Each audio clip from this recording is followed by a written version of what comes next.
students, welcome to my YouTube channel Biologicity. In this video, we'll discuss section C of specimen question paper class 12 Biology ICSE. We have already discussed section A, which consists of one question having many subparts, each carrying 1 or 2 marks.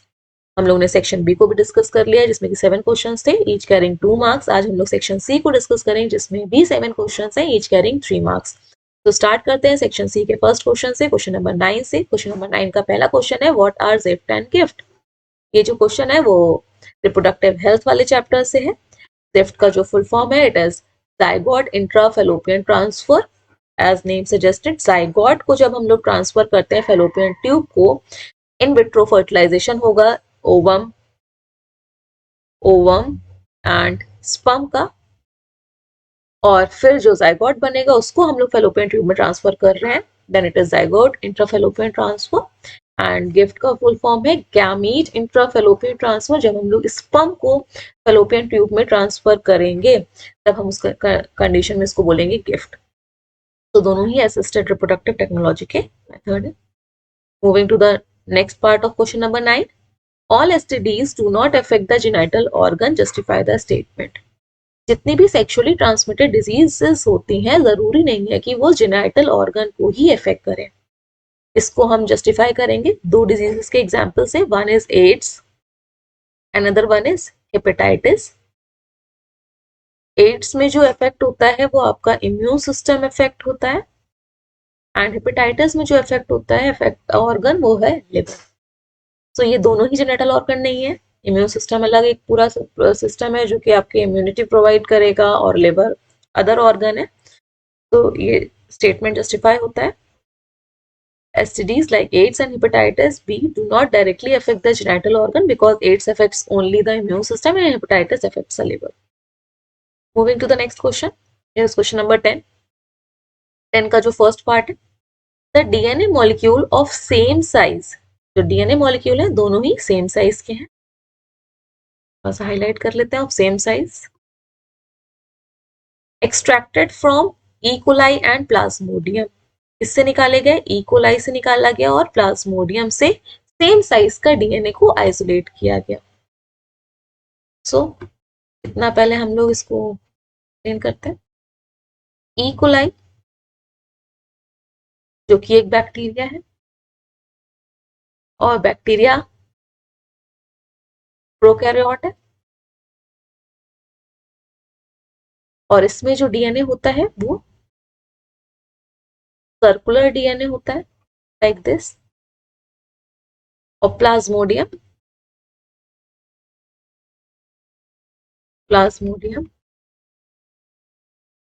Protozoa है, unicellular है, but cell कैसी है, eukaryotic है. इसमें जो DNA होगा वो linear होगा, सर्कुलर नहीं होगा. यहां तक समझ में आ गया. और दोनों ही डीएनए क्या है, सेम साइज के. इतना पार्ट अभी तक क्वेश्चन में दिया गया था. Same size DNA, size same है बट स्ट्रक्चर डिफरेंट है. साइज का मतलब मॉलिक्यूलर वेट. तो क्योंकि यहाँ पे ई कोलाई बैक्टीरिया मेंशन कर दिया तो हमें ये अंडरस्टूड होना चाहिए कि ये सर्कुलर डीएनए होता है बैक्टीरिया में, और प्लाज्मोडियम दे दिया गया तो प्रोटोजोआ है यूकैरियोटिक, और यूकैरियोटिक में लीनियर डीएनए होता है. अभी तक के स्टेटमेंट से इतना हम लोग पता चल गया. आगे रीड करते हैं. It was discovered that both the DNA molecule had one target site each for restriction enzyme Hind second. यहाँ पे बोला जा रहा है कि Hind second एंजाइम है, साइट है, यहाँ पे कट कर सकता है. तो देख लेते हैं कि दोनों में ही एक एक साइट, सिंगल साइट बोली गई है. सिंगल साइट है किसके लिए, मान लिया इसमें यहाँ पे है और इसमें इस जगह पे. किसके लिए, Hind, let me check, Hind second, हाँ ये हिंद सेकेंड की रेस्ट्रिक्शन एंजाइम यहाँ से कट कर सकता है. सेम यहाँ पे भी हिंद सेकेंड. आगे रीड करते हैं. After being digested with Hind second. अब इन दोनों ही डीएनए को हमने क्या किया, हिंद सेकेंड एंजाइम से कट कर दिया. हिंद सेकेंड एंजाइम से इन दोनों ही प्लाज्मोडियम के डीएनए को जो कि लीनियर है और ऊपर वाले डीएनए को कट कर दिया, डाइजेस्ट कर दिया. यहाँ पे वर्ड यूज किया गया digested. The DNA fragments were subjected to gel electrophoresis. वो जो डीएनए फ्रेगमेंट्स हमें कट करने के बाद मिले, हमने उसको क्या कर दिया, कौन सी टेक्निक उससे सेपरेट किया, जेल इलेक्ट्रोफोरेसिस टेक्निक से सेपरेट किया। एक second, gel gel electrophoresis technique से सेपरेट किया।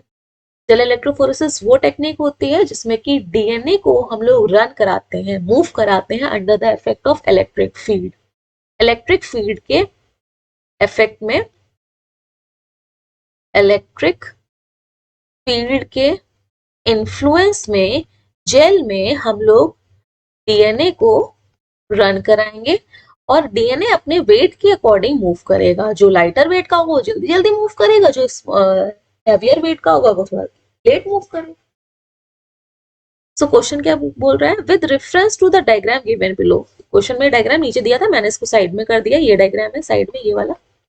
With reference to the diagram given below, identify the lane that represent the DNA fragment of E. coli and Plasmodium. यहाँ पे 3 lens दी गई हैं, लेन A, lane B and lane C। अब इन तीनों में से कौन सी वाली जो लेन है वो E. coli के डीएनए की है, E. coli के डीएनए की है, ठीक है, एंड कौन सी लेन प्लाज्मोडियम की डीएनए की। तो आप देख सकते हैं लेन ए में सिर्फ सिंगल फ्रेगमेंट है, लेन बी में 2 फ्रेगमेंट है और लेन सी में 3 फ्रेगमेंट है। तो अगेन हम लोग डायग्राम पे आते हैं। ई कोलाई का जो था वो सर्कुलर डीएनए था, मान लिया एक है, और जो प्लाज्मोडियम का था वो लीनियर डीएनए था, इस तरह से। ये अगर इसमें कट एक ही साइड थी हिंद सेकंड के एंजाइम के लिए रेस्ट्रिक्शन, उसने कट यहां से लगाया, और एक इसमें सपोज यहां से कट लगा। कट लगने के बाद जो इसके फ्रेगमेंट हुए कुछ इस तरह से ये ओपन हो जाएगा, एक ही डीएनए का फ्रेगमेंट मिल रहा है, single fragment of DNA. Circular है तो एक ही फ्रेगमेंट डीएनए का मिलेगा, और यहाँ पे हमें कितने फ्रेगमेंट मिल रहे हैं, एक, और यहाँ से कट लग गया तो ये 2 फ्रेगमेंट्स मिल रहे हैं। तो किस लेन में आपको डीएनए की एक फ्रेगमेंट दिख रहा है और किस लेन में आपको डीएनए का 2 फ्रेगमेंट दिख रहे हैं।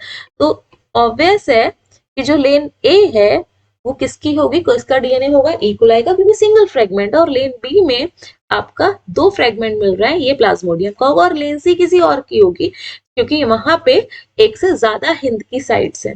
सी, अगर एक से ज्यादा यहाँ पे साइड होती, सपोज ये लीनियर डीएनए जो है ये किसी और का होता है, यहाँ पे हिंद के लिए एक से ज्यादा साइड होती, कितने फ्रेगमेंट मिलते, फ्रेगमेंट इतना 1 फिर 2 और 3, तो वहां पे तो 2 साइड्स हैं हिंद सेकंड के लिए, तभी 3 फ्रेगमेंट मिले, बट क्वेश्चन में बोल रहा है कि सिंगल होनी चाहिए। आई होप आपको ये क्वेश्चन समझ में आ गया होगा। नेक्स्ट पार्ट इसी क्वेश्चन का, द डायग्राम गिवन बिलो। अब एक और डायग्राम दिया गया, अगेन मैंने साइड में कर रखा है, represent the image of the cloning vector PUC18। PUC18 एक क्लोनिंग वेक्टर है जिसमें कि हम अपने डिजायर्ड जीन को इंसर्ट करा सकते हैं। The gene of interest is inserted and ligated with the gene LAGZ। ये बोल रहा है जो हमारा जीन ऑफ इंटरेस्ट है जिसको हमें इंसर्ट कराना है इस वेक्टर के अंदर, वो कहाँ पे इंसर्ट हो गया है, जीन LAGZ के बीच में, यहाँ पे इस जगह पे इंसर्ट हो गया, ठीक है, लाइगेट हो गया, इंसर्ट हो गया और वहां पे अटैच हो गया। Next, the recombinant DNA is introduced in the host bacterial cell. अब जब ये वेक्टर है ये रिकॉम्बिनेंट हो गया, why we are calling it as recombinant, because actual में ये पूरा होल था, जब हमने जीन ऑफ इंटरेस्ट इसमें ऐड कर दिया तो नया कॉम्बिनेशन बन गया, इसलिए हमने इसका क्या नाम रख दिया, रिकॉम्बिनेंट। रिकॉम्बिनेंट डीएनए या रिकॉम्बिनेंट वेक्टर, जिसमें कि हमारा ये रेड कलर से मैंने शो किया है, it is gene of interest. और इस पूरे वेक्टर को हमने किसमें इंट्रोड्यूस करा दिया, बैक्टीरियल सेल के अंदर। मान लिया ये पूरा जो है वो एक बैक्टीरियल सेल के अंदर, मैं येलो से हाईलाइट कर रही हूँ, बैक्टीरियल सेल के अंदर एंटर कर गया पूरा पूरा। Explain the method that would help in selection of recombinant colonies from the non-recombinant. क्योंकि अब हम एक एक बैक्टीरिया के अंदर तो ये प्लाज्मिड डाल नहीं सकते हैं, हमारे पास बहुत सारे बैक्टीरिया, हमने एक सॉल्यूशन प्रिपेयर किया और ये वाले वेक्टर्स दे दिए और उसके अंदर वो एंटर कर दिया, तो हमें ये बताना है कि किसके अंदर ये एंटर किया है और किस बैक्टीरिया के अंदर ये एंटर नहीं किया है। तो इसके लिए अगेन इस मेथड का जो नाम है it is blue white screening. समझते हैं इस प्रोसेस को। सपोज ये वेक्टर था, इस वेक्टर में यहां से लेके यहां तक एक जीन है जिसका नाम है लैक्सेट जीन। ये जीन कोड करता है एक एंजाइम को जिसका नाम है बीटा गैलेक्टोसाइडेज। ये एक एंजाइम है और जब ये normally without any recombinant gene, without any gene, ये एंटर करता है किसी सेल के अंदर, बना लेते हैं बैक्टीरियल सेल के अंदर ये एंटर कर गया।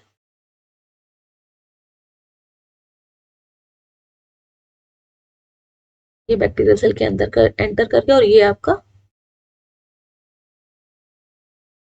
लैक्सेट जीन है। ठीक, अब इन बैक्टीरियल सेल को हमने ग्रो कराया एक मीडियम में, एक मीडियम, खाना पीना देंगे बैक्टीरियल सेल को ग्रो करने के लिए। तो एक प्लेट लेते हैं, उस मीडियम में हमने इस बैक्टीरियल सेल को ग्रो कराया और उस मीडियम में एक सब्सटेंस ऐड है क्रोमोजेनिक जो कलर देता है, उस सब्सटेंस का नाम है एक्स गैल। इस मीडियम में हमने एक सब्सटेंस ऐड किया है जिसका नाम है एक्स गैल। तो क्योंकि इस बैक्टीरिया के अंदर, ये बैक्टीरिया है, इस बैक्टीरिया के अंदर ये लैक्सेट जीन है, ये लैक्सेट जीन कोड करेगा बीटा गैलेक्टोसाइडेज एंजाइम को, ये बीटा गैलेक्टोसाइडेज एंजाइम को, और ये एंजाइम डाइजेस्ट करेगा एक्स गैल को, ये सबस्ट्रेट है, एक्स गैल को डाइजेस्ट करने के बाद ये जो कलर देगा वो देगा ब्लू कलर, ब्लू कलर की हमें कॉलोनीज देगा। But because of recombinant technology हमने क्या किया, लैक्सेट जीन के बीच में अपना जीन ऑफ इंटरेस्ट ऐड कर दिया। सपोज ये क्या आ गया हमारा जीन ऑफ इंटरेस्ट। अब जीन ऑफ इंटरेस्ट जब एंटर कर गया तो ये कैसा बन गया, रिकॉम्बिनेंट। अब जरूरी नहीं है कि सब में हमारा जीन ऑफ इंटरेस्ट गया ही हो, तो हमारे पास दो तरह के प्लाज्मिड होंगे। नेकेड आई से हम सिंगल सिंगल को नहीं देख सकते, ठीक है, तो हमारे पास दो तरह के प्लाज्मिड है, एक वो प्लाज्मिड जिसमें कि लैक्सेट जीन है, एक वो प्लाज्मिड जिसमें कि लैक्सेट जीन के बीच में कौन सा जीन आ गया है, हमारा जीन ऑफ इंटरेस्ट एंटर कर गया है। तो अब ये इंसर्शन की वजह से लैक्सेट जीन इसमें क्या हो गया है, इनएक्टिवेट हो गया। जो रिकॉम्बिनेंट है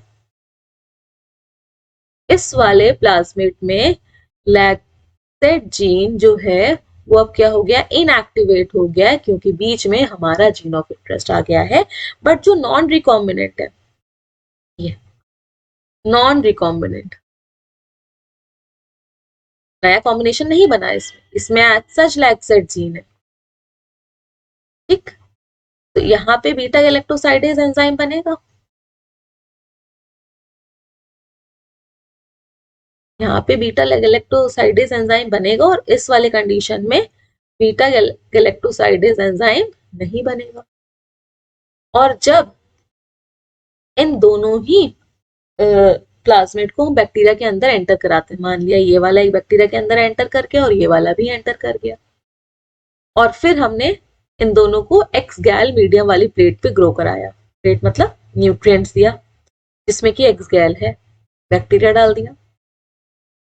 सो जो जिन बैक्टीरिया के अंदर हमारा रिकॉम्बिनेंट प्लाज्मिड गया है, जिन बैक्टीरिया के अंदर हमारा रिकॉम्बिनेंट वाला ये गया है, उसमें एक्स गैल बीटा गैलेक्टोसाइडेज नहीं बनेगा, तो एक्स गैल डाइजेस्ट नहीं होगा, ये जो ऊपर बनाया, और एक्स गैल डाइजेस्ट नहीं होगा तो ब्लू कलर नहीं मिलेगा। तो रिकॉम्बिनेंट हमें कैसी मिलेंगी, व्हाइट मिलेंगे, और जिसमें कि हमारा जीन ऑफ इंटरेस्ट नहीं गया था, लैक्सेट जीन पूरा तरह से एक्टिवेट था, बीटा गैलेक्टोसाइडेज बनाएगा और ब्लू कलर देगा। तो हमें जो सिलेक्ट करना होगा वो हमें व्हाइट कलर की कॉलोनीज को सिलेक्ट करना होगा। एक बार पूरा प्रोसीजर फिर से समझ लेते हैं अगेन। जिसमें कि हमारा जीन ऑफ इंटरेस्ट क्या है,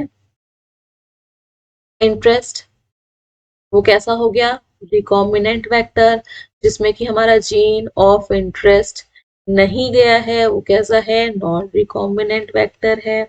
रिकॉम्बिनेंट वेक्टर में भाई लैग जेड के बीच में हमारा जीन ऑफ इंटरेस्ट आ गया है, तो लैग जेड कैसा हो गया है, इनएक्टिवेट हो गया है। और इसमें जो लैग जेड जीन है वो एक्टिवेट है, एक्टिवेट है। इसमें क्या है, हमारा जीन ऑफ इंटरेस्ट बीच में आ गया है लैग जेड में। अब जब हमने इनको एंटर कराया बैक्टीरियल सेल के अंदर, तो ये भी ट्रांसफॉर्म बैक्टीरियल सेल के अंदर एंटर कर गया, ये भी बैक्टीरियल सेल के अंदर एंटर कर गया। इन दोनों ही बैक्टीरियल सेल को हमने किस में ग्रो कराया, एक प्लेट के ऊपर, जिसमें कि हमने क्या प्रोवाइड करा रखा है, एक सब्सटेंस है जिसका नाम क्या है, एक्स गैल। इसमें भी एक्स गैल दिया है, इसमें भी एक्स गैल दिया है। और वो एक्स गैल को कौन डाइजेस्ट करता है, उस एक्स गैल को डाइजेस्ट जो करेगा वो कौन करेगा, बीटा गैलेक्टोसाइडेज किसको डाइजेस्ट करेगा, एक्स गैल को। और क्या कलर देगा, ब्लू कलर देगा। तो इसमें एक्स गैल बीटा गैलेक्टोसाइडेज नहीं बनेगा, तो ये बैक्टीरियल सेल व्हाइट कलर देंगी। इसमें एक्स गैल डाइजेस्ट हो जाएगा क्योंकि लैक्सेट एक्टिवेट है, तो बीटा गैलेक्टोसाइडेज बनेगा। और एक्स गैल डाइजेस्ट होगा तो ये ब्लू कलर का देंगी, तो इसको हम लोग ब्लू व्हाइट स्क्रीनिंग बोलते हैं। So here is the answer, answer is blue white selection. लैक्सेट एक कोड करता है एंजाइम को beta galactosidase, beta galactosidase inactivate हो जाएगा जब हमारा डिजायर्ड फॉरेन जीन या जीन ऑफ इंटरेस्ट इस लैगजेट के बीच में आ जाएगा। और जब हम बैक्टीरिया को एक क्रोमोजेनिक सबस्ट्रेट में ग्रो कराते हैं तो वो ब्लू कलर हो जाएंगी, जो कि नॉन रिकॉम्बिनेंट होंगी। नॉन रिकॉम्बिनेंट मतलब उसमें हमारा जीन ऑफ इंटरेस्ट गया ही नहीं है, तो लैगजेट अच्छे से काम कर रहा है, उसको डाइजेस्ट कर लेगा। और जिसमें हमारा जीन ऑफ इंटरेस्ट चला गया है, लैगजेट क्या हो गया है, इनएक्टिवेट हो गया है, तो वो कलरलेस रहेगी। सो दे रिमेन कलरलेस, कौन सी वाली, recombinant. Next question, question number 11, Samson and Dorothy served two islands A and B. ये दोनों जो है इन्होंने दो आइलैंड को सर्वे किया, एक आइलैंड ए है और एक island B. They recorded the relevant data in the following format in their research. Parameters क्या है देखिएगा, आइलैंड ए का और आइलैंड बी का एरिया दिया गया है। आइलैंड ए का क्या है, 45 into 10 to power 3 kilometre square, और आइलैंड बी का 12 into 10 to power 5 kilometre square. Regression coefficient दिया गया है, दोनों का 1 है, और वाई इंटरसेप्ट दिया गया है, एक आइलैंड ए का 20 है और आइलैंड बी का 10 है। तो पहला क्वेश्चन इसका जो पूछ रहा है वो क्या पूछ रहा है, derive the species richness for each island. ये आपका जो पूरा क्वेश्चन है वो species richness area and species richness relationship पे बेस्ड है। इसका जो ग्राफ है उसको स्टडी करते हैं। एक एक्सिस पे क्या दिया गया, स्पीसीज रिचनेस, दूसरी एक्सिस पे एरिया दिया गया है। बहुत सिंपल सा ये है, जितना ज्यादा हम एरिया बढ़ाते चले जाएंगे, एक्सप्लोर्ड एरिया बढ़ाएंगे, सपोज हम नए एरिया में एक्सप्लोर कर रहे हैं तो स्पीसीज थोड़ी कम है, फिर हमने और एरिया बढ़ा दिया तो स्पीसीज थोड़ी बढ़ गई, फिर और एरिया बढ़ा दिया तो हमें नंबर ऑफ स्पीसीज और ज्यादा मिलेंगी। तो इसका डायरेक्टली क्या है कि species richness is directly proportional to the area, but एक टाइम के बाद वो थोड़ी देर बाद कांस्टेंट आ जाएगा।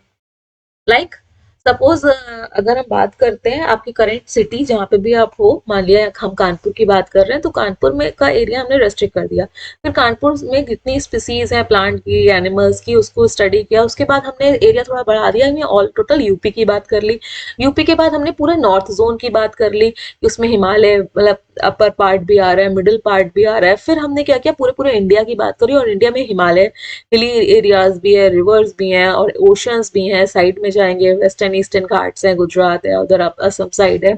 तो जितना ज्यादा एरिया बढ़ाते चले जाएंगे हमें नंबर ऑफ स्पीसीज बढ़ती चली जाएंगी, स्पीसीज रिचनेस क्या हो जाएगी, पॉपुलेशन की बात नहीं कर रहे हैं, नई नई स्पीसीज की बात कर रहे हैं, वो बढ़ता चला जाएगा। तो यहाँ पे एक फॉर्मूला बना है, species richness is equals to C A की पावर जेड। सी आपका कोफिशिएंट है, ए आपका एरिया है, सी कांस्टेंट है, इंटरसेप्ट है, और जेड आपका रिग्रेशन कोफिशिएंट है। तो इसी फॉर्मूले में अगर हम ये सारी वैल्यूज को पुट करेंगे तो हमें स्पीसीज रिचनेस मिल जाएगी। तो पुट करते हैं, C S is equals to C A की पावर जेड, यहाँ पे S is equals to C A की पावर जेड, पहले आइलैंड की देखते हैं, आइलैंड ए की। सी मतलब y intercept 20, area 45 into 10⁻³ power 1, multiply करिए 900 इंटू 10⁻³ ये स्पीसीज रिचनेस जो है आइलैंड ए की आई है। बी का सेम मैनर में सॉल्व करते हैं। सी बी का जो है इंटरसेप्ट है 10 है, एरिया 12 इंटू 10⁻5 पावर में z की वैल्यू 1 ही है, तो आंसर 120 इंटू 10⁻5। तो ये दोनों की स्पीसीज रिचनेस है। आंसर आपको ऐसे ही लिखना पड़ेगा 900 इंटू 10⁻3 और आइलैंड बी की 120 इंटू 10⁻5। तो आइलैंड बी की है। नेक्स्ट क्वेश्चन इसमें पूछा गया है विच आइलैंड एग्जिबिट्स ग्रेटर बायोडाइवर्सिटी। यहाँ पे देख रहे हो किसके पास ज्यादा स्पीसीज है, ऑब्वियस है बी वाले के पास 120 इंटू 10⁻5 ज्यादा है, तो स्पीसीज रिचनेस किसकी है, आइलैंड बी की ज्यादा स्पीसीज रिचनेस है as compare to the island A. Support your answer with a reason. तो ऑब्वियस है कि जहाँ पे स्पीसीज रिचनेस ज्यादा होगी वहां पे सुटेबल टेम्परेचर होगा, क्लाइमेट कंडीशन होंगी, एनवायरमेंटल कंडीशन होंगी। चेक कर लेते हैं आंसर को। ये आइलैंड ए की स्पीसीज रिचनेस 900 × 10⁻3, आइलैंड बी की 120 × 10⁻5।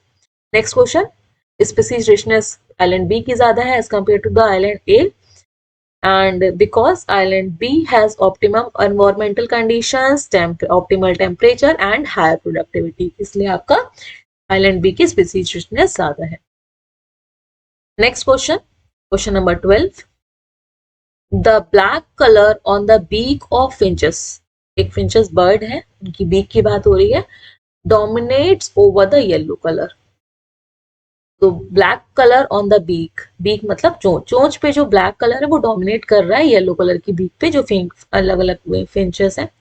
There are 210 individual with genotype DD, capital D, 245 individuals with genotype capital D small d, and 45 individuals with genotype small d. Reduce the frequency of individuals with dominant heterozygous and recessive traits की frequency हमें बतानी है। तो this question is based on Hardy-Weinberg principles which says that in a population the gene frequency remains constant unless evolution takes place, मतलब जब उसमें disturbance होगा, constant value change होगी तो वहाँ पे evolution होगा। So it is p square plus 2pq plus q square is equals to 1।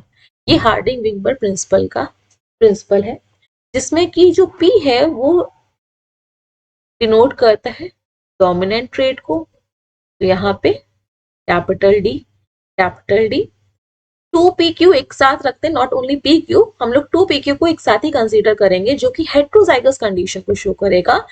और according to question this heterozygous condition is capital D small d, and q square जो q है वो denote करेगा small d and small d।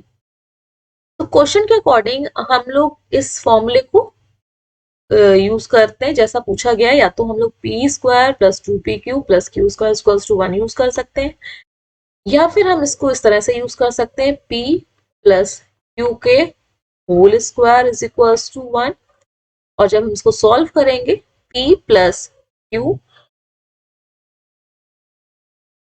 Is equals to under root 1, और 1 का under root हमेशा क्या होता है 1 ही होगा, तो p plus q is equals to 1।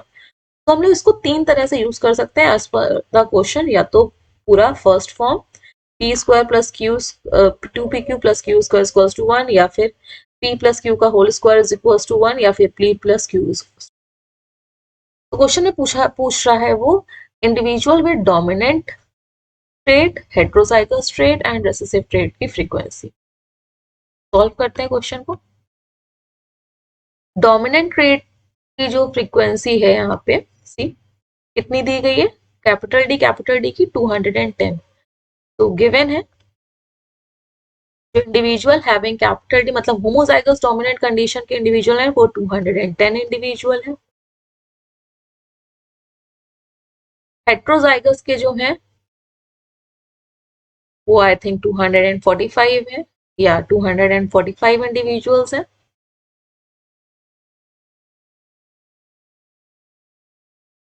And recessive के जो कि स्मॉल डी है, ये आपके 45 एंटीबॉडी। तो टोटल जो आप देख रहे हैं, इसको अगर हम टोटल करेंगे तो टोटल पॉपुलेशन कितनी है यहाँ पे इस फिंचेस की, 500 है। सबको प्लस कर दीजिएगा, ये पूरा 500 इंडिविजुअल्स आएंगे। पहला क्वेश्चन स्टडी करते हैं, deduce the frequency of dominant trait. Dominant trait की फ्रीक्वेंसी कितनी फ्रीक्वेंसी है, उसको करने के लिए डोमिनेंट ट्रेट में आपका कौन कौन सा आएगा यहाँ पे। हाँ, चीज आपको याद रखनी है, इसके जो आंसर की है उस पर नहीं जाना है, आप डायरेक्टली यहाँ पे पैटर्न को देखिएगा, वो थोड़ा सा रॉन्ग है। कि आपको डोमिनेंट में किस, यहाँ पे मेंशन नहीं किया गया है कि होमोजाइगस पूछा गया है कि हेट्रोजाइगस, डोमिनेंट टोटल पूछा गया है। तो डोमिनेंट दो कंडीशन है, क्योंकि ब्लैक वाला डोमिनेंट है, डोमिनेंट में ये भी डोमिनेंट है होमोजाइगस वाला, और हेट्रोजाइगस वाला भी डोमिनेंट है। तो हम तो डोमिनेंट दोनों निकालेंगे, होमोजाइगस डोमिनेंट और हेट्रोजाइगस डोमिनेंट। तो यहाँ पे पहले हम निकालेंगे होमोजाइगस कंडीशन। होमोजाइगस डोमिनेंट की फ्रीक्वेंसी क्या होगी, 210 डिवाइडेड बाय 500, कितनी आ जाएगी देखिएगा, जीरो क्या, 5 1 ज़ा 0, 5 4 ज़ा 20, 5 2 ज़ा 10, 4.2 अपॉन 10। तो फ्रीक्वेंसी कितनी हो गई, 0.42 किसकी, होमोजाइगस डोमिनेंट। बट क्वेश्चन में सिर्फ डोमिनेंट पूछा गया है, तो यहाँ पे कंफ्यूजन ना हो या आपके मार्क्स रिड्यूस ना हो, तो आप दोनों ही कंडीशन को सॉल्व करेगा। सिर्फ डोमिनेंट में टोटल कितने आ जाएंगे इंडिविजुअल्स, कैपिटल डी वाले भी और कैपिटल डी स्मॉल डी वाले में, क्योंकि दोनों ही डोमिनेंट है। तो 210 प्लस 245, इसको आपको ऐड करना होगा, 554, 455 इंडिविजुअल्स जो हैं वो डोमिनेंट रेट के हैं, ब्लैक फिंचर्स वाले, ब्लैक कलर की बीक वाले फिंचर्स हैं। अब इनकी फ्रीक्वेंसी जब आप निकालेंगे, तो फ्रीक्वेंसी निकालने के लिए आपको इसको टोटल से डिवाइड करना पड़ेगा, 455 डिवाइडेड बाय 500, 5 1 ज़ा 00, 5 9 ज़ा 45, 5 1 ज़ा 5, तो कितना हो गया आपका 0.91। 0.91 जो है वो डोमिनेंट के हैं, डोमिनेंट में आपका capital D plus capital D small D आ रहा है। और रेसेसिव वाले का जब आप निकालेंगे, रेसेसिव वाले में आपको सिर्फ डिवाइड करना पड़ेगा 45 को अपॉन 500, 100, 5 9 ज़ा इट इज 0.09। सो आंसर क्या हो जाएगा, फर्स्ट होमोजाइगस डोमिनेंट, वहां पे मेंशन नहीं था तो आपने होमोजाइगस का निकाल दिया, 200 डिवाइडेड बाय 500 इट इज 0.42। सिर्फ डोमिनेंट का पूछा गया था, इसलिए हमने डोमिनेंट होमोजाइगस एंड हेट्रोजाइगस दोनों को ऐड किया, 455 आया, देन 455 को 500 से डिवाइड किया तो 0.91 आ गया डोमिनेंट फ्रीक्वेंसी। एंड रेसेसिव वाले की कितनी आएगी, 45 इंडिविजुअल थे, 500 डिवाइड किया, इट इज 0.09। ये जो आंसर दिया गया था ये थोड़ा सा गलत है, 0.49 हमारी नहीं आई है, हमारी होमोजाइगस की कितनी आई है, 0.91 आई है या फिर 0.42 आई है, 0.49 नहीं है। रेसेसिव वाले की हमारी 0.09 है, सही है बिल्कुल। और हेट्रोजाइगस इंडिविजुअल्स की अभी हमने नहीं निकाली, वहीं पे हम लोग निकाल देते हैं। हेट्रोजाइगस कितने दिए गए थे आपके, 245, पूछा भी गया था कि हेट्रोजाइगस की निकालनी है, तो 245 डिवाइडेड बाय 500, 5 1 ज़ा 0, 5 4 ज़ा 20, 5 9 ज़ा, तो ये आ जाएगा 0.49। तो ये वाला जो आंसर है वो हेट्रोजाइगस का है, 0.42 प्योर वाले का आंसर है, तो ये गलत दिया गया है। आंसर बुकलेट्स मैंने कॉपी किया उसमें, ये आपको नहीं, आंसर बुकलेट पे नहीं जाना है, आंसर ये है आपके। Next question, question number 13, Robert was suffering from chronic renal failure. दो तरह के आपकी डिजीज है, एक क्रोनिक होती है और एक्यूट होती है। एक्यूट फॉर अ टाइमिंग होती है, थोड़े टाइम बाद सही हो जाती है, क्रोनिक क्या लाइफ लॉन्ग होगी। At the doctor's recommendation of transplantation of kidney received from a healthy donor, doctor ने रिकमेंड किया कि हेल्दी डोनर से किडनी ट्रांसप्लांट करा लीजिए। Robert underwent kidney transplant, Robert ने किडनी को ट्रांसप्लांट करा लिया, हाउएवर आफ्टर 2 वीक, लेकिन किडनी ट्रांसप्लांट के 2 हफ्ते बाद भी the transplanted kidney was rejected by the immune system of Robert. जो किडनी रॉबर्ट में डाली गई उसके और रॉबर्ट के इम्यून सिस्टम ने उसको भी रिजेक्ट कर दिया, मैच भी कर गई, बट स्टिल वो रिजेक्ट हो गई। आपके इम्यून सिस्टम में बहुत ही माइन्यूट रिकॉग्निशन होता है कि जरा सा भी कुछ डिफरेंट होता है वो उसके लिए इम्यून सिस्टम रिस्पॉन्ड करना स्टार्ट कर देता है। तो सेम मैनर में रॉबर्ट के इम्यून सिस्टम ने उस ट्रांसप्लांटेड किडनी को लेटर ऑन 2 हफ्ते के बाद रिजेक्ट कर दिया। क्वेश्चन क्या पूछ रहा है, identify and define the type of immune response, ये कौन से टाइप का इम्यून रिस्पॉन्स है उसको डिफाइन करना है। सो जो इम्यून रिस्पॉन्स है वो सेल मीडिएटेड इम्यून रिस्पॉन्स है जिसमें कि immunity provided by the T lymphocyte, T lymphocytes में इम्यूनिटी प्रोवाइड करती है जिसकी वजह से वो किडनी जो ट्रांसप्लांटेड थी वो रिजेक्ट हो गई है। किसने रिजेक्ट करी है, टी सेल्स ने, और टी सेल्स से जो इम्यूनिटी मिलती है उसको सेल मीडिएटेड इम्यूनिटी बोलते हैं। फिर नेक्स्ट क्वेश्चन इसका पूछ रहा है, suggest a clinical method by which the rejection of transplanted organ can be prevented, वो क्लिनिकल मेथड बताना है जिससे कि ये जो रिजेक्शन है वो ना हो ट्रांसप्लांटेड ऑर्गन का। तो जब ट्रांसप्लांट किया जाता है कोई भी ऑर्गन तो उस पर्सन को, उस पेशेंट को हम लोगों को इम्यूनोसप्रेसेंट दिए जाते हैं कि उसका इम्यून सिस्टम एकदम से ओवर रिएक्ट ना करे या रिएक्ट ही ना करे उस पर्टिकुलर ट्रांसप्लांटेड ऑर्गन के लिए। तो administration of immunosuppressant, immune system को सप्रेस करने के लिए इम्यूनोसप्रेसेंट को हम देंगे। Next question, question number 14, The red panda has been listed as an endangered species on the IUCN Red List since 2015. 2015 में जो IUCN Red List प्रिपेयर हुई थी उसमें रेड पांडा को endangered species में क्या किया था, regional captive breeding programme, captive मतलब उनको पकड़ना, उस रीजन से पकड़ना, have been established in the zoos around the world, उनको प्रोटेक्ट करके जूस में रखा गया, world to protect the red panda from extinction, उनको एक्सटिंक्ट होने से बचाने के लिए। तो उनको वहां से उनके एरिया से बाहर लेके आया गया, सेम जगह पे वो अभी मतलब वहां उनको बचाने के लिए उनकी प्लेस से, हैबिटेट से हटा दिया गया और उनको प्रोटेक्ट करके रखा गया दूसरे एरिया में। तो क्वेश्चन पूछ रहा है, classify the biodiversity conservation programme referred above. तो यहाँ पे जो बायोडाइवर्सिटी कंजर्वेशन है वो दो तरह के होते हैं, एक एक्स-सी-टू होता है, एक इन-सी-टू होता है, एक्स-सी-टू एंड दूसरा क्या होता है, इन-सी-टू। जब सेम हैबिटेट में किसी भी चीज को प्रिजर्व किया जाता है या बचा के रखा जाता है, कंजर्व किया जाता है, कंजर्व किया जाता है, तब हम उसको बोलते हैं इन-सी-टू कंजर्वेशन।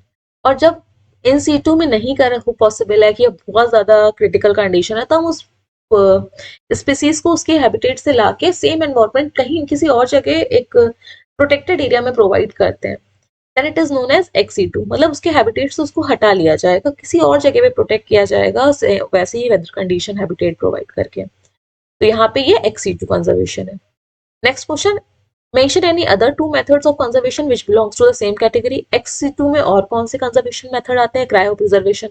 यहाँ पे XC2 जो पूछा जा रहा है सिर्फ रेड पैंडा से रिलेटेड नहीं पूछा जा रहा है, XC2 मतलब उस जगह से ले जाके कहीं पे और कंजर्व या प्रिजर्व करके रखने वाले मेथड्स को पूछा जा रहा है। तो जिसमें क्रायो प्रिजर्वेशन आता है, कोल्ड ट्रीटमेंट देते हैं, या फिर टिश्यू कल्चर आता है, जीन बैंक आते हैं, इस तरह से। तो आंसर देखिएगा, XC2 मेथड ऑफ कंजर्वेशन है, दूसरे का क्रायो प्रिजर्वेशन, टिश्यू कल्चर या gene bank. Question number 15, draw well label diagram of tRNA, या तो टीआरएनए का डायग्राम बनाइए या न्यूक्लियोसोम का डायग्राम बनाइए। तो यहाँ पे टीआरएनए का डायग्राम देख लेते हैं। टीआरएनए में आपको 5' एंड और 3' एंड बनाना मस्ट है। 3' एंड पे OH एंड और 5' एंड पे फॉस्फेट ग्रुप, और नीचे एंटीकोडॉन लूप जो कि एमआरएनए को रीड करेगी। अमीनो 3' एंड पे कौन ऐड होता है कि अमीनो एसिड ऐड होता है। और फिर आपको यहाँ पे DHU लूप बनाना है, इधर T5 एंड C लूप बनाना है, एंटीकोडॉन लूप मस्ट है एंड एक्स्ट्रा मस्ट है। न्यूक्लियोसोम के स्ट्रक्चर को देखते हैं। न्यूक्लियोसोम के स्ट्रक्चर में हिस्टोन प्रोटीन्स होते हैं, टोटल 8 का ऑक्टोमेर होता है। H2A, H2B दो होंगे, H3 एंड H4 होंगे, जिसपे कि आपका DNA रैप अराउंड होगा। 1 तो कंप्लीट राउंड होता है, दूसरा 3/4 राउंड होता है। तो जो ये पूरा स्ट्रक्चर बनता है इसको हम लोग न्यूक्लियोसोम बोलते हैं। इसको अगर सिंपल आपको बनाना हो तो कुछ इस तरह से बना सकते हैं, H2A protein, H2B protein, H3 and H4, इसके ऊपर रैप अराउंड है DNA 3/4। This is all about this lecture.